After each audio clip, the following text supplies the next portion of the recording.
અંકલેશ્વર તાલુકાના ભડકોદરા ગામમાં આવેલ આદિત્યનગર રો હાઉસ વિસ્તારમાં પંચાયત દ્વારા પાણીની ટાંકીના સમારકામ દરમિયાન સમગ્ર ટાંકી અચાનક પત્તાના મહેલની જેમ ધરાશાયી થઈ જતા સમગ્ર પંથકમાં ભારે દોડધામ અને અફરાતફરીનો માહોલ મચી જવા પામ્યો હતો। આ દુર્ઘટના એટલી ભયાનક હતી કે ટાંકીનો મસમોટો કાટમાળ બાજુમાં આવેલ એક રૂમ પર ખાબકતા રૂમને મોટું નુકસાન પહોંચ્યું હતું, જેને પગલે જોરદાર ધડાકો થતા સ્થાનિક રહીશો ભયના માર્યા ઘરોની બહાર દોડી આવ્યા હતા। જોકે અત્યંત વ્યસ્ત ગણાતા આ વિસ્તારમાં ઘટના સમયે આસપાસ લોકોની અવરજવર હોવા છતાં સદનસીબે કોઈ જાનહાનિ કે ઈજાની ઘટના નોંધાવા પામી ન હતી, જેથી તંત્ર સહિત સ્થાનિક લોકોએ મોટો રાહતનો શ્વાસ લીધો હતો। સ્થાનિક રહીશોના જણાવ્યા અનુસાર આ પાણીની ટાંકી છેલ્લા ઘણા સમયથી અત્યંત જર્જરિત અને ખસ્તા હાલતમાં ફેરવાઈ ગઈ હતી, જે અંગે અગાઉ ગ્રામ પંચાયતમાં લેખિતમાં રજૂઆતો પણ કરવામાં આવી હતી। આ જર્જરિત ટાંકીને યોગ્ય રિપેરિંગ માટે આજે ગ્રામ પંચાયત દ્વારા સમારકામની કામગીરી હાથ ધરવામાં આવી રહી હતી। તે જ સમયે અચાનક આખી સંરચના તૂટી પડી હતી। આ ઘટનાની જાણ થતાં જ ભડકોદરા ગામના સ્થાનિક આગેવાનો અને જવાબદાર વહીવટી તંત્ર ઉચ્ચ અધિકારીઓ તાબડતોડ ઘટના સ્થળે દોડી આવ્યા હતા અને કાટમાળ ખસેડવા સહિતની પરિસ્થિતિનું ઝીણવટભર્યું નિરીક્ષણ કર્યું હતું। પંચાયત હસ્તકની ટાંકી રિપેરિંગ દરમિયાન જ ધરાશાયી થતાં હવે તંત્રના કામગીરીની ગુણવત્તા, ટાંકીની મજબૂતાઈ અને કોન્ટ્રાક્ટરની બેદરકારી સામે પણ અનેક ગંભીર સવાલો ઊભા થયા છે। આ સમગ્ર મામલે ભડકોદરાના સ્થાનિક રહીશો વાસંતીબેન તેમજ મહાવીરસિંહે મીડિયા સમક્ષ પોતાનો રોષ ઠાલવતા વહીવટી તંત્ર સમક્ષ ન્યાયિક તપાસની માંગ કરી છે। મહાવીરસિંહ વિજયસિંહ મહારાઉલજી, હું આદિત્યનગરમાં રહેવાસી છું।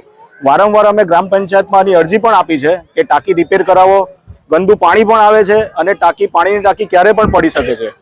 લેખિતમાં રજૂઆત કરવા છતાં પણ કોઈ એક્શન લેવાય નથી ત્યાં। એટલે હવે પ્રેસ થ્રુ અમે કહીએ છીએ કે આનું કંઈક ઉકેલ લાવો, જલ્દીથી જલ્દી। ટાંકી પંચાયત દ્વારા રિપેર કરવામાં એનું કામગીરી ચાલુ હતી, પણ ચાલુ કામમાં એની સમસ્યા જ એટલી ગંભીર હતી કે પાણીની ટાંકી ક્યારે પણ પડી જાય, એની પરિસ્થિતિ એવી નથી કે ઊભી રહી શકે ત્યાં, ને કામ કરતાની સાથે જ એ પડી ગઈ છે, એની કામ ચાલુ હતું ત્યારથી। મારું નામ વાસંતીબેન છે, હું આદિત્યનગરમાં રહું છું। હમણાં હું પુરાદરાની જ છું હાલ, ને અમારા સોસાયટીમાં કોઈ સભ્ય છે નથી હાલમાં, ને એની 1 વર્ષથી જવાબદારી મેં લીધેલી છે। પાણીની ચાલુ કરવાનું ને પગાર ચૂકવાનું બધું મેં કરેલું છે। હમણાં તો હમણાં ટાંકી પડી ગયેલી છે,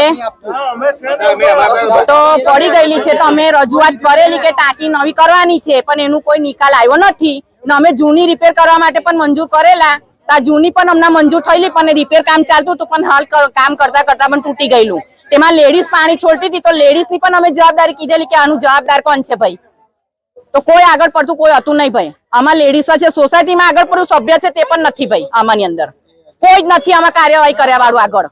તો આની જવાબદારી કોણ લેશે?